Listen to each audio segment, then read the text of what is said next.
Hola, mi amigo querido, qué alegría. Vamos a la lección número 10 para el 7 de septiembre del año 2024. El título de la lección, Los últimos días. La semana pasada dije que ya entramos con la entrada triunfal de Jesús a Jerusalén, ya entramos a la última semana del ministerio de Cristo en esta tierra.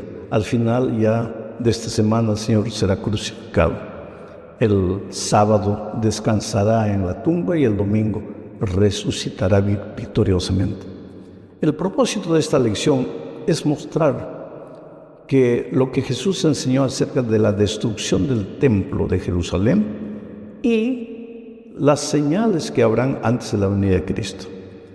El capítulo 13 de Marcos, que es el que vamos a estudiar, es paralelo con Mateo 24 y con Lucas 21, donde también se habla de las señales de la destrucción del templo y de la segunda venida de Cristo. Vamos a empezar con el primer subtítulo de la lección, 2 pequeñas monedas como ofrenda. Ya dije que Jesús, con su entrada triunfal, con la limpieza del templo de los mercaderes, derrotando a los líderes judíos en las controversias, haciéndolos pensar, hablándoles de la eternidad de su ley, el Señor Jesucristo estaba demostrando su autoridad.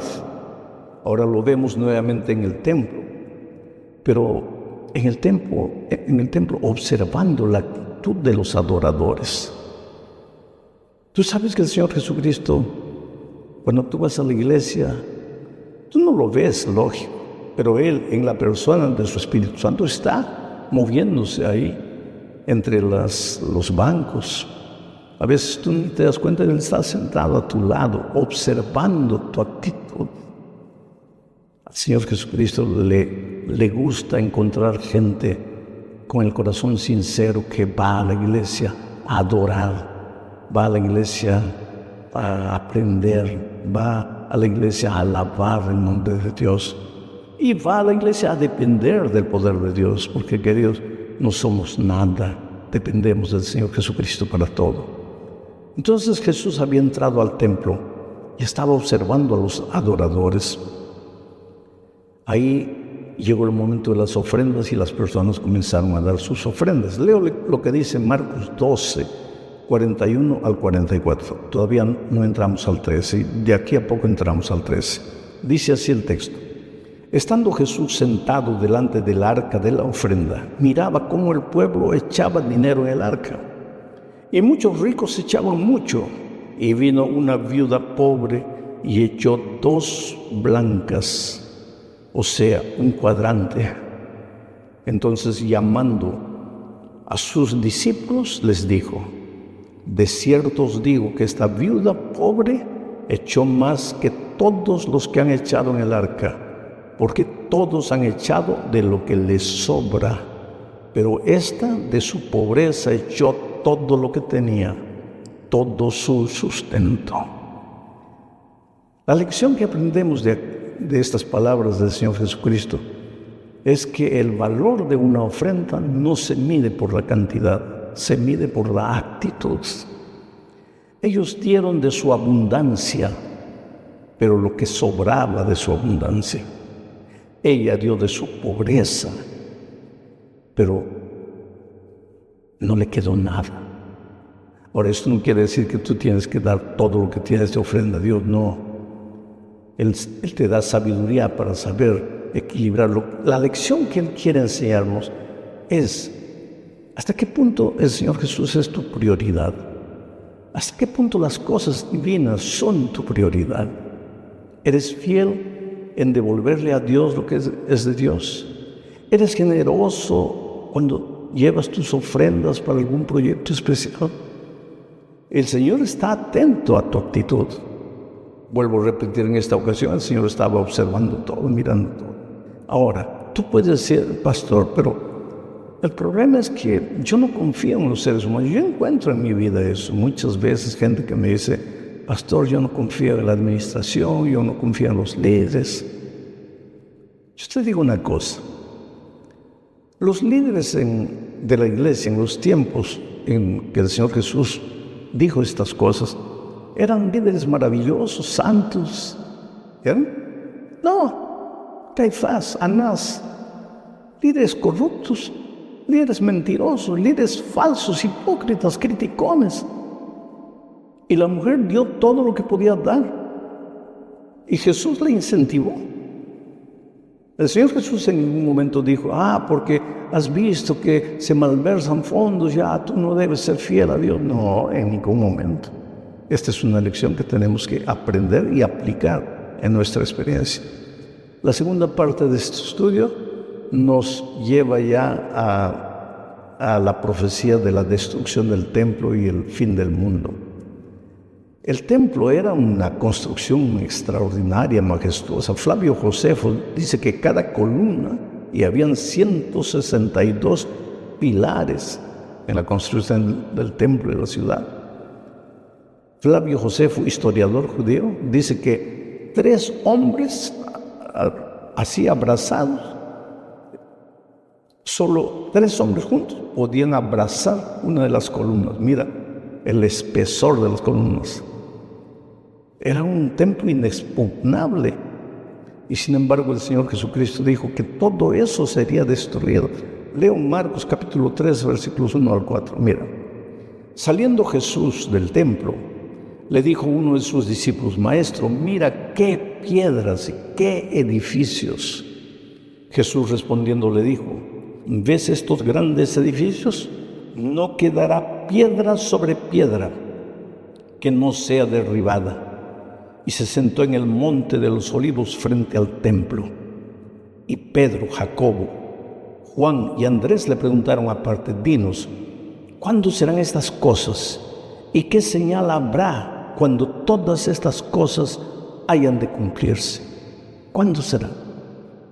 Ahora, ese cuándo será, y como en el capítulo 13, y sucede también en el capítulo 24 de Mateo, se habla de la destrucción del templo y al mismo tiempo se habla del fin del mundo, o sea, de la segunda venida de Cristo. A veces no se sabe cuándo una señal se aplica a la destrucción del templo literal y cuándo se aplica a la segunda venida de Cristo. Y esto crea a veces un poco de confusión. Pero delante de esta pregunta de cuándo será la destrucción del templo, Jesús no se detiene a hablar de detalles periféricos, sino que Él habla de las pruebas que vendrán a los discípulos. Y Él no se concentra en las señales, sino en las dificultades que sus discípulos enfrentarán. Y sabes, querido, cuando hablamos de la segunda venida de Cristo, en lugar de estar preocupados en descubrir la fecha, la hora en que Jesús va a venir, deberíamos estar preocupados en buscar al Señor Jesucristo todos los días, para que frente a la persecución, a las dificultades que vengan, nuestra fe no disminuya. Porque te digo una cosa, estar preocupado en descubrir cuándo Jesús va a volver no te ayuda a crecer espiritualmente. Tú dirás, sí me ayuda. No, lo que te despierta es miedo, y cualquier tipo de preparación para el encuentro con Cristo por miedo no es preparación auténtica.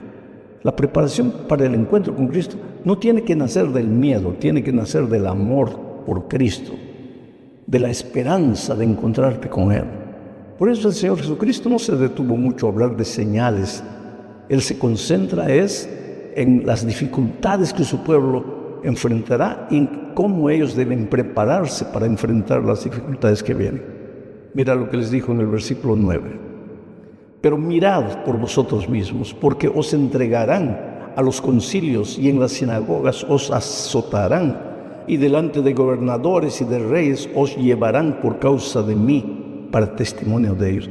Él les habla de las dificultades que vienen. ¿Y cuál sería la única manera de enfrentar esas dificultades? Buscando al Señor Jesucristo todos los días a través de la oración, a través de la palabra de Dios y participando de la misión de evangelizar al mundo.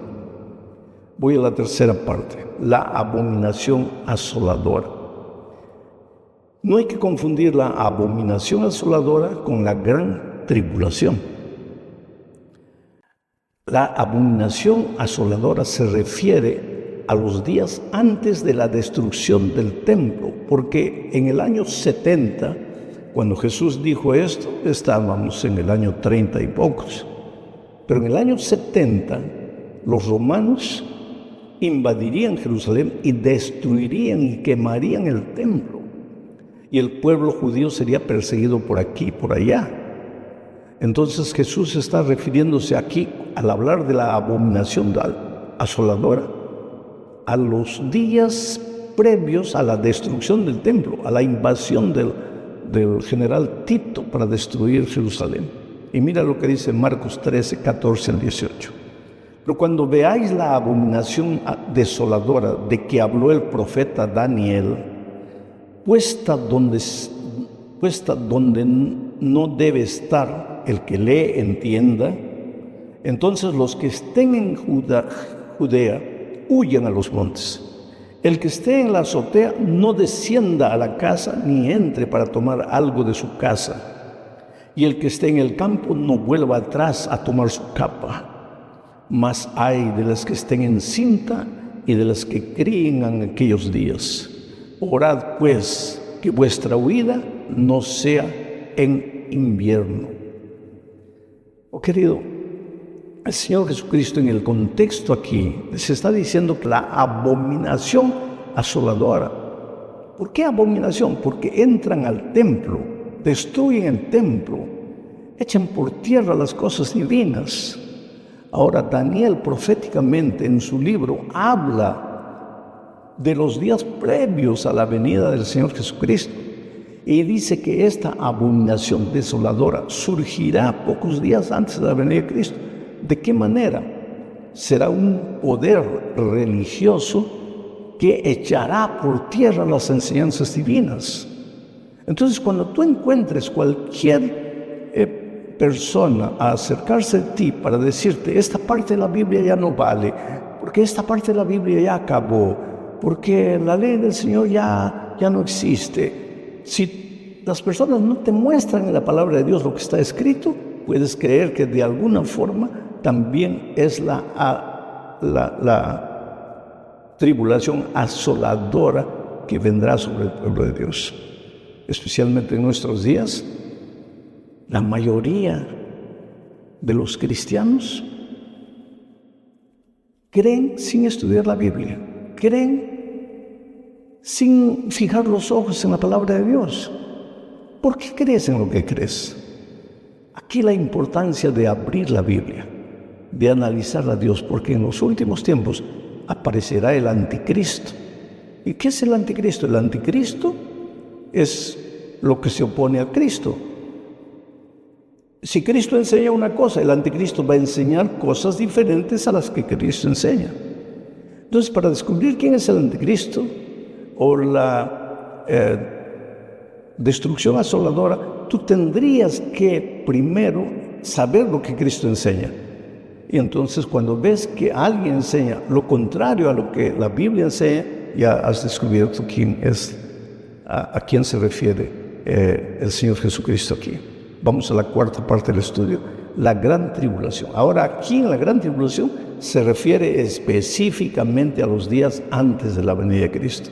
Marcos 13, 14 dice lo siguiente, porque Marcos 13, 19 dice, porque aquellos días serán de tribulación cual nunca ha habido desde el principio de la creación de Dios, que Dios creó hasta este tiempo, ni la habrán. Oh querido, ser fiel a las enseñanzas de Dios no es fácil. Y la profecía de Apocalipsis especialmente nos enseña que en los últimos días el pueblo de Dios será perseguido por causa de su conciencia, será perseguido por su fidelidad a las enseñanzas de la palabra de Dios. ¿Y por quién será perseguido? Por un poder religioso que enseña cosas contrarias a lo que la palabra de Dios enseña. Es por eso que surge aquí la necesidad de volver los ojos a Dios, de volver los ojos a la palabra de Dios, de estudiar y de aprender. Entonces, Marcos 13, 26 al 29, ya nos habla del esplendor de la segunda venida de Cristo. Dice, entonces verán al Hijo del Hombre que vendrá con las nubes, con gran poder y gloria. Y entonces enviará a sus ángeles y juntará a sus escogidos de los cuatro vientos, desde el extremo de la tierra hasta el extremo del cielo. De la higuera aprended la parábola. Cuando ya su rama está tierna y brotan las hojas, sabéis que el verano está cerca. Así también vosotros, cuando veáis que suceden estas cosas, conoced que está cerca a las puertas.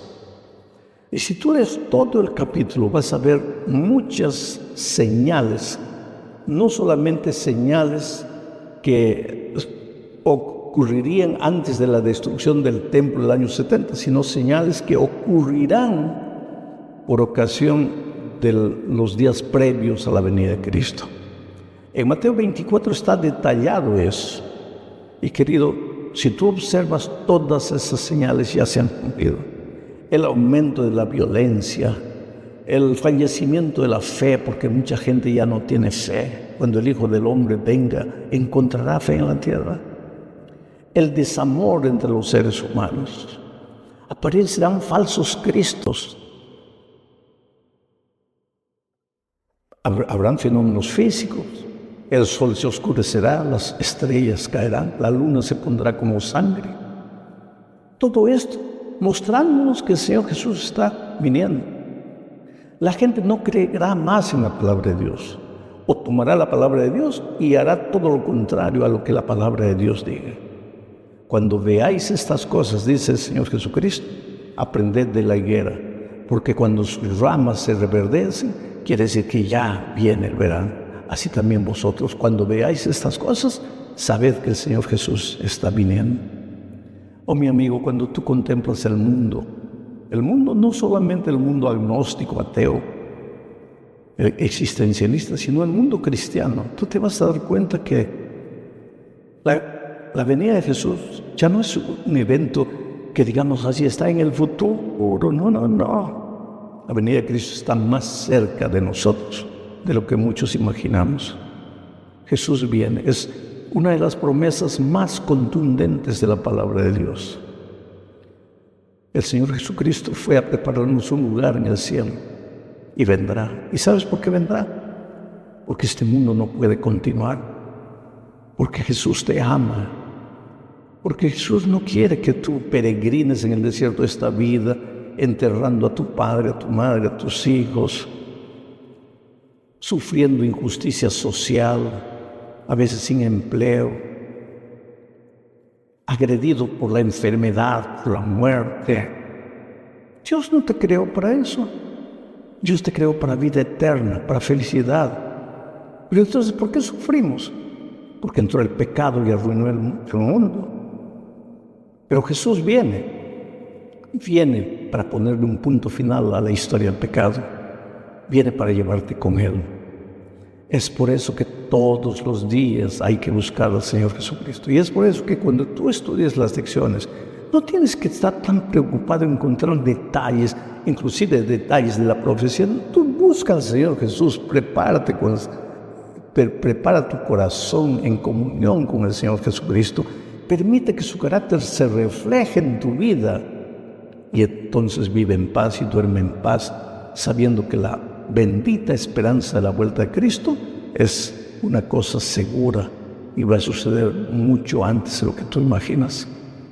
Cuando yo era niño, yo pensaba que Jesús iba a volver en mis días porque la bomba atómica acababa de explosionar y todos pensaban que ya era el fin del mundo. Cuando entré al ministerio yo pensaba que nunca me iba a jubilar porque Cristo vendría en mis días. Estoy hace 17 años jubilado y Cristo no vino. Pero yo sigo creyendo que Jesús va a volver y sigo predicando con convicción de que Jesús va a volver. En el capítulo 13 de San Marcos, Jesús habla pues de la destrucción del templo para la gente de aquellos tiempos y de la venida de Cristo para nosotros hoy día. Un abrazo, prepárate, querido. Dios te bendiga.